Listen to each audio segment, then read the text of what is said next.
Buenos días, estimados estudiantes, ¿cómo me escuchan? Buen día, doctora, ¿se escucha bien? ¿Están todos observando la presentación del día de hoy? Sí, doctora. Muy bien. Vamos a hablar el día de hoy entonces, hemos terminado estructura celular de los microorganismos el anterior jueves y ahora nos toca avanzar cómo crecen las bacterias, dónde viven y cómo es su curva de desarrollo y de muerte finalmente de los microorganismos. En este temario entonces que tenemos del día para el día de hoy, vamos a hablar de crecimiento microbiano, el tiempo de generación y la velocidad de crecimiento.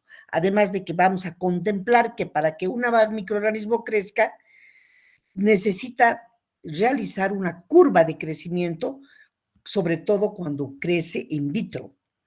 Quiere decir con condiciones que nosotros vamos a proporcionarle al interior de un laboratorio. Ahora, hay factores que afectan al crecimiento, in vivo e in vitro. In vivo le afecta la temperatura, el pH, el oxígeno, la presión osmótica, los nutrientes y también hablaremos de los medios de cultivo. Entonces, ¿cómo es que viven los microorganismos en un ambiente natural? Al interior de nuestros organismos pueden vivir o pueden vivir sobre superficies inanimadas. En fin, la población de microorganismos en la biosfera es constante. Quiere decir que todo el tiempo existen microorganismos en crecimiento que obviamente se equilibran por la muerte. Estos microorganismos son capaces de competir por las condiciones de tensión, de alimento, de nutrición, lo que produce un estado fisiológico que es muy diferente al que se observa en el laboratorio. ¿Cómo definimos al crecimiento?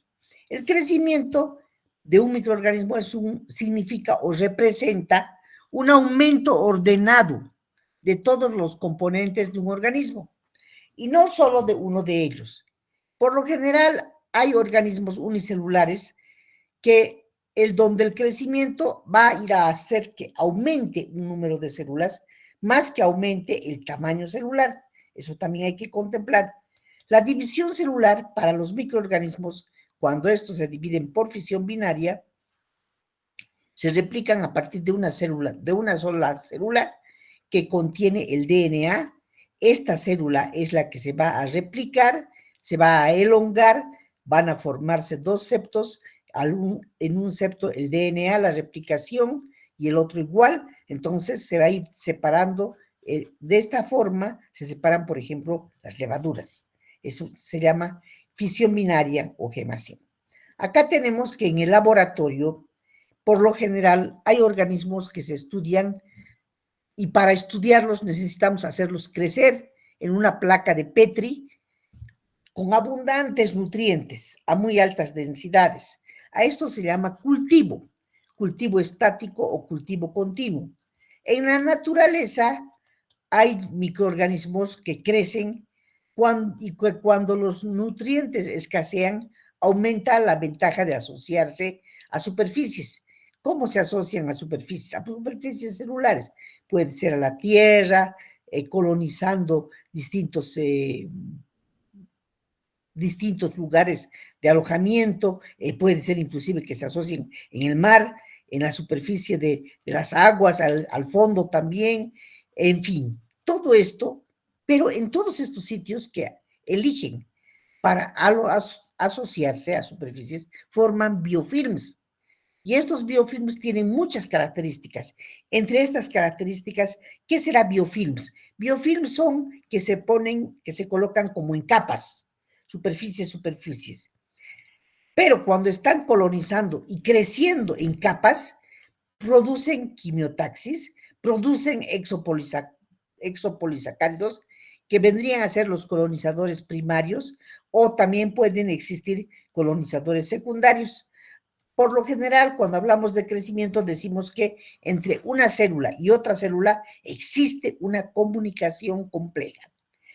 ¿Cómo se comunican? Con acumulación de moléculas señal que corregulan la transcripción. Y esto actúa a nivel global, aumentando inclusive muchas funciones de las células. Por eso es que los microorganismos tienen su impacto, pueden crecer sobre cualquier superficie.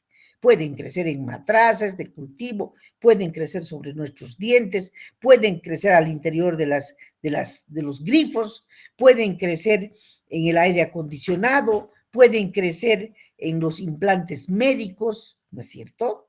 Pueden crecer a nivel de las superficies sean de papel, etcétera. Pueden crecer sobre el aceite, pueden crecer sobre el agua y sobre los procesadores de alimentos, elementos que procesan alimentos.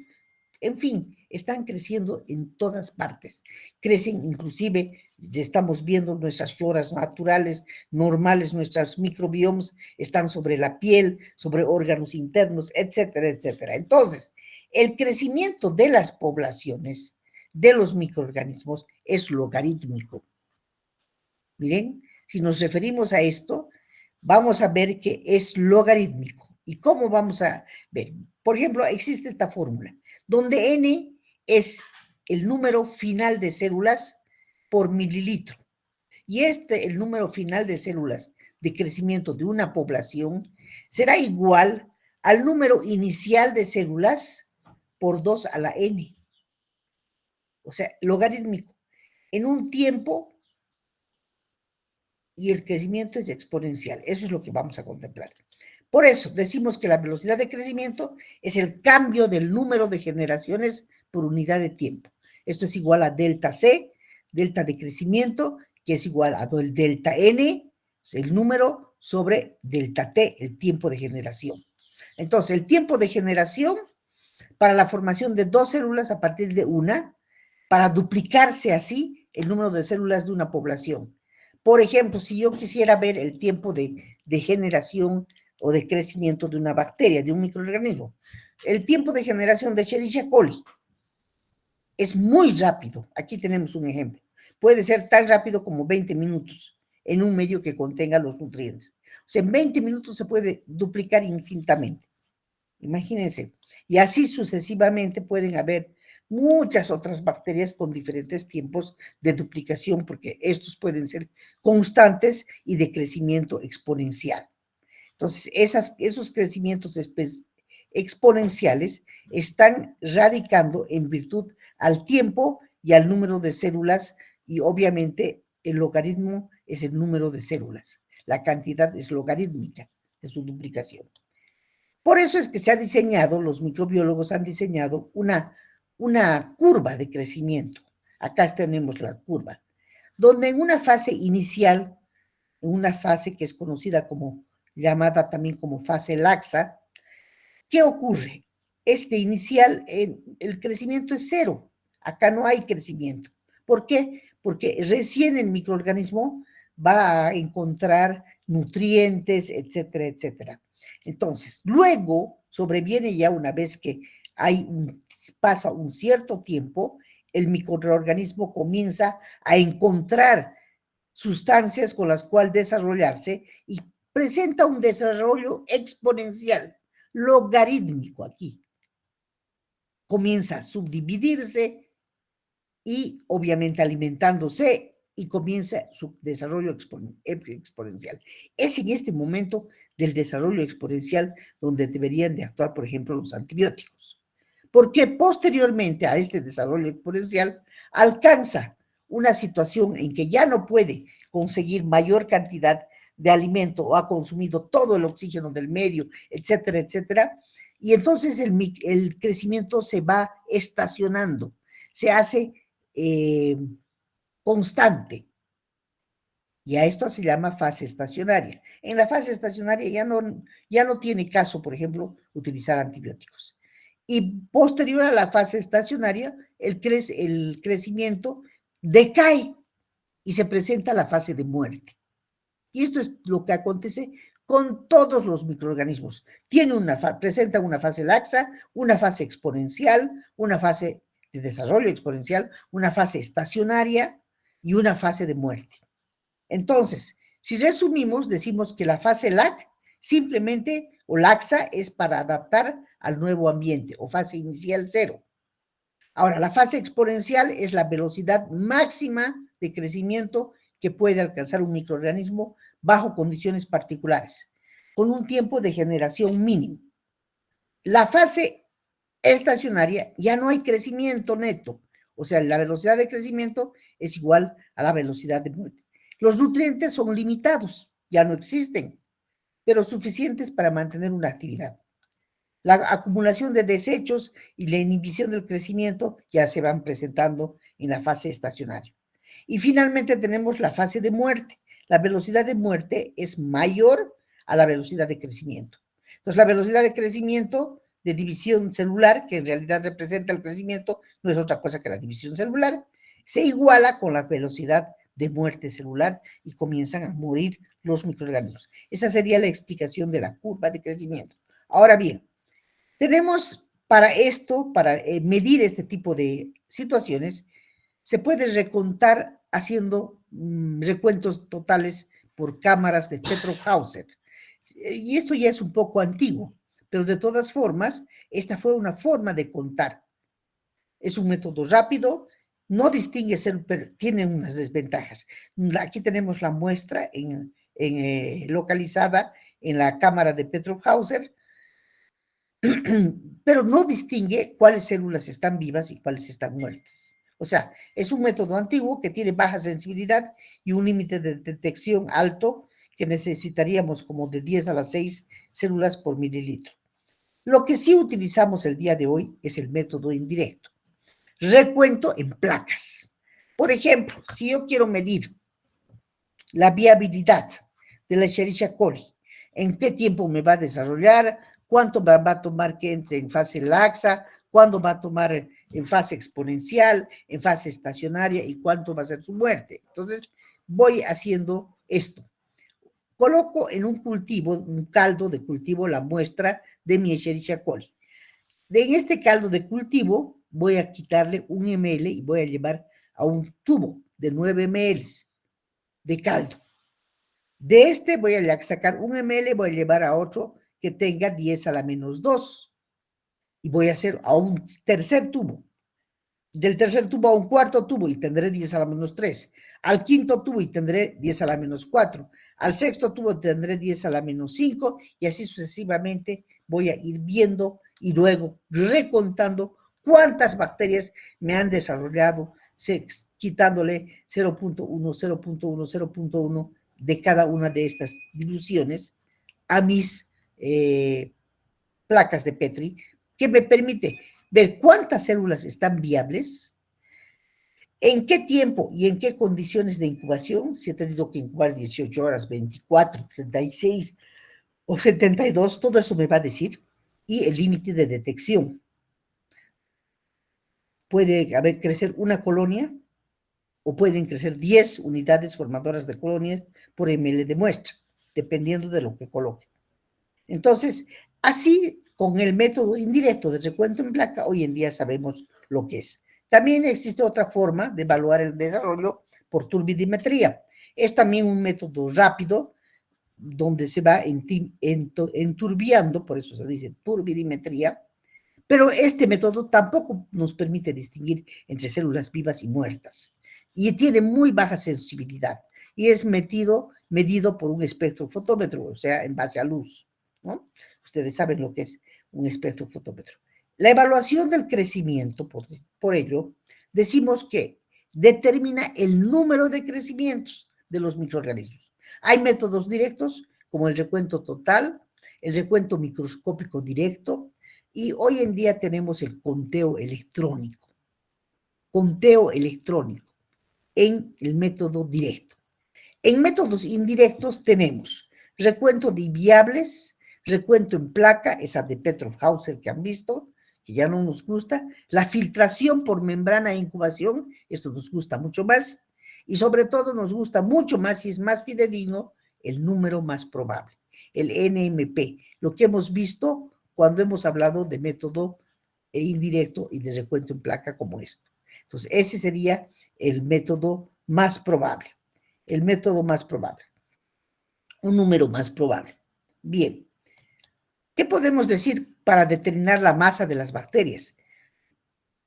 Existen medidas de masa, de volumen, Y para determinar esto hay que determinar el contenido. ¿Cuánto de nitrógeno? ¿Cuánto de carbono? ¿Cuánto de fósforo? Todo esto se hace por turbidimetría. Y la determinación de la actividad celular o actividad enzimática de las bacterias, tenemos que medir la concentración de los metabolitos y la medida de la respiración.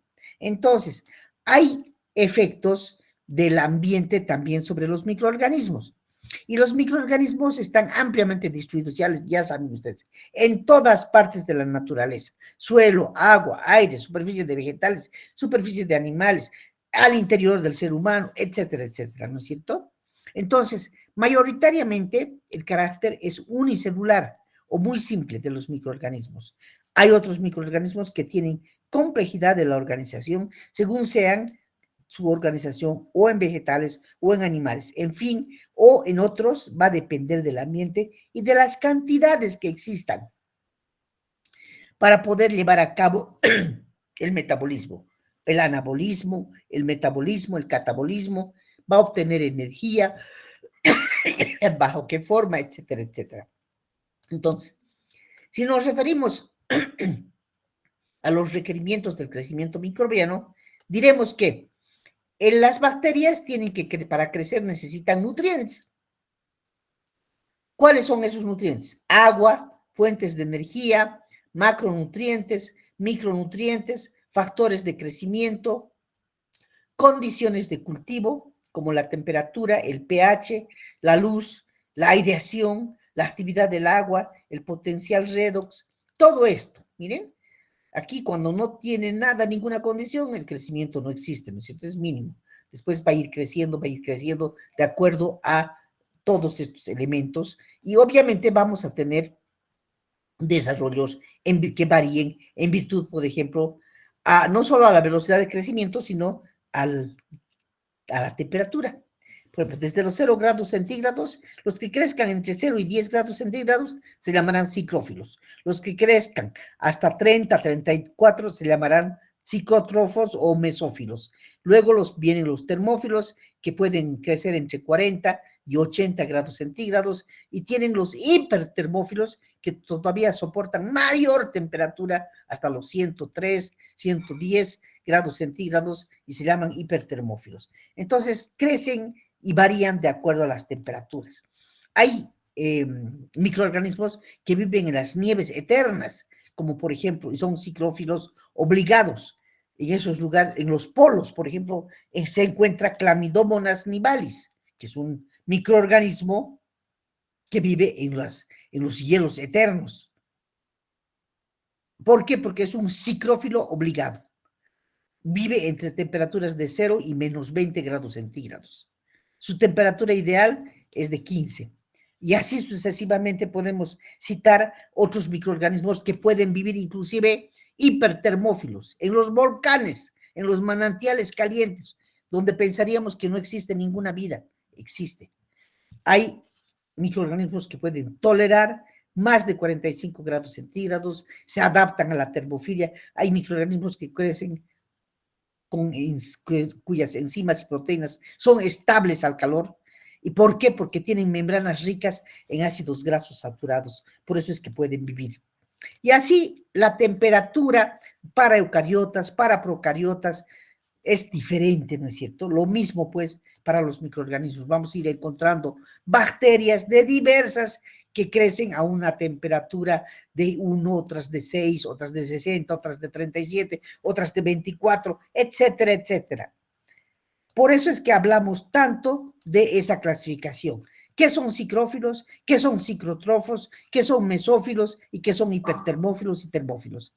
Entonces, psicrófilos son los que viven entre 0 y 20 grados, cuyo crecimiento óptimo sería de 15 grados. Aquí tienen toda una cantidad de bacterias, Chlamydomonas nivalis, Pseudomonas, Flavobacterium, alcaligenes. Hay otros psicótrofos o psicrófilos que crecen entre 0 y 35 grados centígrados, entre 20 y 30, las pseudomonas. Por ejemplo, pueden crecer hasta en el refrigerador. Los mesófilos pueden tener un rango de crecimiento entre 15 y 45, pero su óptimo es de 30 a 40. Y en estos mesófilos clasifican la mayor parte de los microorganismos. del suelo, de las aguas y de los patógenos también. Los termófilos que pueden crecer entre 40 y 70 grados con una temperatura óptima de 55 a 65. ¿Por qué crecen los termófilos así? Porque su membrana contiene alto porcentaje de ácidos grasos saturados. Entonces, son enzimas estables al calor.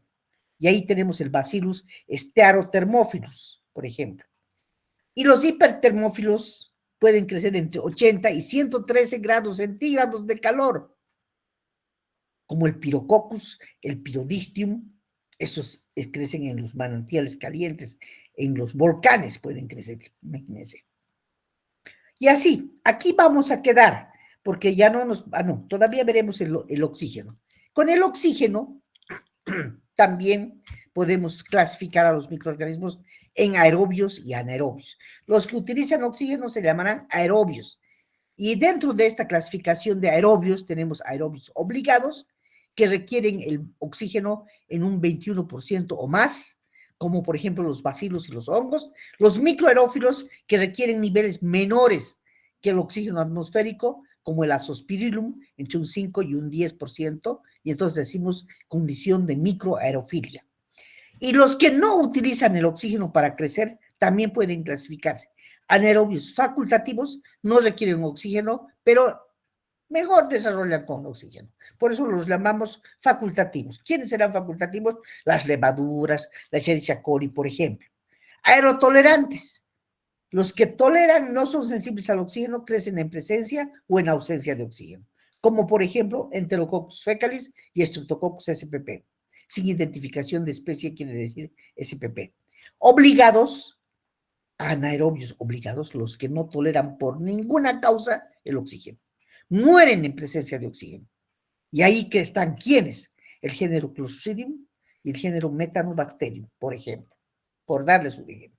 O sea que también el oxígeno es importante y tenemos formas tóxicas también de oxígeno, como el peróxido de hidrógeno, el superóxido, el radical hidroxilo. Se producen fotoquímicamente y durante la respiración de los microorganismos. Son altamente reactivas, oxidan macromoléculas y demás componentes orgánicas porque poseen enzimas que destruyen a las formas tóxicas del oxígeno, como la superóxido dismutasa, que actúa sobre el oxígeno, ¿no? Luego tenemos también otras que actúan, la peroxidasa, la catalasa. Esto vamos a ver en la práctica, el ensayo de la presencia de la catalasa. Cómo los microorganismos son capaces de desdoblar el agua oxigenada, por ejemplo. El peróxido de hidrógeno también. Y también cómo ellos son capaces de tolerar el oxígeno. Para ello tenemos un tubito de caldo de tioglicolato, donde el tioglicolato es el agente reductor, y tenemos aquí cómo los microorganismos se pueden clasificar en aerobios estrictos, estos que están acá creciendo en la superficie de contacto con el oxígeno, anaerobios estrictos, los que crecen al fondo, donde no hay oxígeno, aerobios tolerantes, aerobios facultativos y aerobios facultativos y anaerobios facultativos. O sea, todas las clasificaciones se ponen de acuerdo en un ensayo de tolerancia al oxígeno utilizando caldo de tioglicolato. Bien, para los anaerobios no se los puede hacer crecer a los anaerobios en cualquier medio de cultivo ni en cualquier ambiente. Necesitamos necesariamente utilizar las jarras de Gaspach. Miren, estas son las jarras de Gaspach. Estas jarras de Gaspach podemos al interior colocar las placas de Petri y utilizamos tubos con medio de cultivo llenos por completo, medios con sustancias que van a reaccionar con el oxígeno, lo van a excluir. ¿Y qué tiene esta? Es una cámara anaeróbica. Es una jarra para anaerobiosis. ¿Cómo voy a conseguir la anaerobiosis? Voy a conseguir con una mezcla gaseosa de oxígeno, de hidrógeno, y que voy a cortarla y la voy a introducir dentro de esta cámara. Es un sobregenerador de gas. Le voy a añadir agua a esta sustancia química contaminada, contenida en este sobre, y luego le voy a hacer que genere hidrógeno y dióxido de carbono. El dióxido de carbono va a promover el crecimiento más rápido de los microorganismos. El dióxido de carbono. Y voy a colocar para ver si está creciendo o no las bacterias una tira indicadora de anaerobiosis, que me diga que se vaya tiñendo cada vez que se pierde el color en ausencia del oxígeno. Miren, qué importante, ¿no? Entonces, además esto tiene que cerrar herméticamente, vámonos a la tapa. La tapa tiene que tener un tornillo de seguridad con una abrazadera y una junta de goma para evitar que penetre el oxígeno. Y además, pegada a la tapa se encontrará una cámara de catalizador que confiere en realidad una precisión, porque el oxígeno se administra por fuera de la cámara, no al interior. El hidrógeno va con la unión con el agua, que vamos a agregar agua a este sobrecito, va a formar ¿qué cosa? La expulsión va a generar hidrógeno y va a generar dióxido de carbono. Para promover esta reacción es catalizada por las pastillas de paladio que se van a encontrar en la cámara del catalizador. Entonces, esto es un cultivo en anaerobiosis. Cuando no tenemos este cultivo en anaerobiosis y necesitamos nada más una anaerobiosis, una microanaerobiosis, yo puedo utilizar una latita. Si tengo que hacer crecer un anaerobio estricto, por ejemplo, Clostridium, necesito esto. O es más, una Globe Boxes, que son unas cámaras grandes de donde solo puedo meter las manos para trabajar, pero que tengo gran cantidad de hidrógeno, gran cantidad de asistida por gases, ¿me entiende? Eso es una Globe Boxes. Pero si no tengo ni esto y solo tengo que hacer crecer o desarrollar a un microaerófilo, como por ejemplo Streptococcus pneumoniae, puedo colocar mi bacteria sospechosa con la muestra del paciente de tener Streptococcus pneumoniae al interior de una lata como esas latas de leche nido, de leche clean, de leche pil, una lata que tenga su tapa. Coloco mi cultivo al interior y encima le pongo una velita prendida chiquitita sobre un portaobjetos. Y conforme se vaya, y la tapo, se vaya apagando la velita, va a ir generando, va a ir transformando en hidrógeno y dióxido de carbono, pero en una cantidad de entre un 5 y un 10%. Entonces, esa es una microaerofilia. Sirve para trabajar en el laboratorio ciertos cultivos y hacer crecer a ciertos microorganismos. Pero lo ideal es tener una jarra de gaspa como esta. Entonces, sabemos que el efecto del ambiente físico es muy importante y que los factores que afectan el crecimiento son la temperatura, el oxígeno, el pH, la presión osmótica y las radiaciones. Ahora, según el pH, los microorganismos se transforman se denominan acidófilos, los que crecen a un pH óptimo de 6, neutrófilos, los que crecen entre 6 y 8, y basófilos, los que tienen un pH óptimo superior a 8. Entonces, es muy importante poder clasificar muchas de estas tomando en cuenta la acidez. Por ejemplo, los que viven en suelos, en aguas volcánicas, ¿cómo será su acidez? ¿Será su acidez creciente? ¿Cuál será la acidez del agua del mar? Etcétera, etcétera, para que vivan las bacterias. En el agua del mar se presentan una alcalinidad creciente, ¿no es cierto? Entonces, hay clasificaciones, van a observarlas en los libros de organismos que pueden desarrollar en diferentes grados de pH también.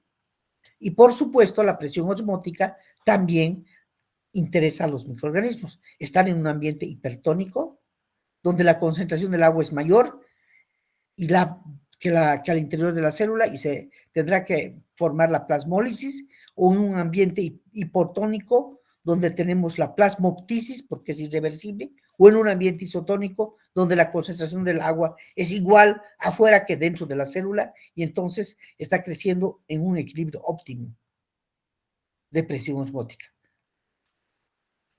Todo esto le interesa a los microorganismos, la actividad del agua para que tengan de acuerdo a también con distinta actividad. Por ejemplo, halófilos se llaman los microorganismos que crecen en ambientes con sal. salinos. Osmófilos, los que crecen en ambientes con altas concentraciones de azúcares. Y xerófilos, los que pueden crecer en ambientes muy secos. En base a eso tienen pues distintas curvas de crecimiento, aparecen distintas. El ambiente, por ejemplo, si es un agua de mar, la bacteria, qué bacterias van a crecer, qué hongos van a crecer, todo esto está en las tablas. Las tablas son las que van a mostrarnos el efecto del ambiente físico en base a los factores que afectan al crecimiento. Si yo les pregunto, ¿qué factores afectan al crecimiento bacteriano? Me dirán temperatura, oxígeno, otros gases, pH, presión osmótica y las radiaciones. Ahora, ¿la luz visible les afecta? Para algunos es muy beneficiosa porque tenemos la fotosíntesis, pero a otros les presenta el daño a sus pigmentos fotosensibilizadores como la clorofila. Y también puede ser desactivado por pigmentos carotenoides. No en todos, pero en muchos sí. También las radiaciones. Las radiaciones, vamos a ver cómo afectan. Afectan tremendamente. ¿Por qué? Porque son esterilizantes. Sirven para conseguir esterilidad en los microorganismos. Ahí tenemos la radiación ultravioleta, que es una longitud de onda corta, entre 10 y 400 nanómetros de diámetro. La normal es la ultravioleta de 200 nanómetros, esa es la más nociva. Generalmente las usan en los quirófanos, las radiaciones ionizantes también, los rayos X, los rayos gamma. Todo esto, ¿para qué? Para librarnos de los microorganismos, porque a los microorganismos no les gustan las radiaciones. Entonces, recapitulando, diremos que hay agua. Para crecer una bacteria necesita agua, necesita fuentes de energía, macronutriente, micronutriente, factor de crecimiento, condiciones de cultivo, etcétera, etcétera.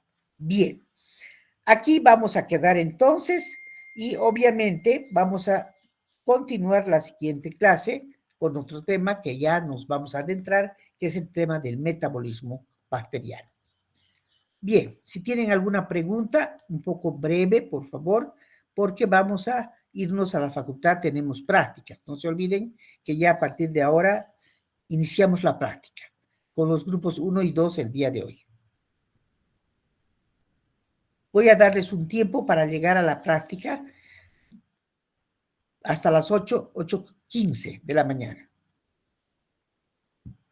Bien, entonces vamos a quedar aquí y nos vemos en clases prácticas. Vamos a sacar un screenshot a los que se han conectado, 54 personas.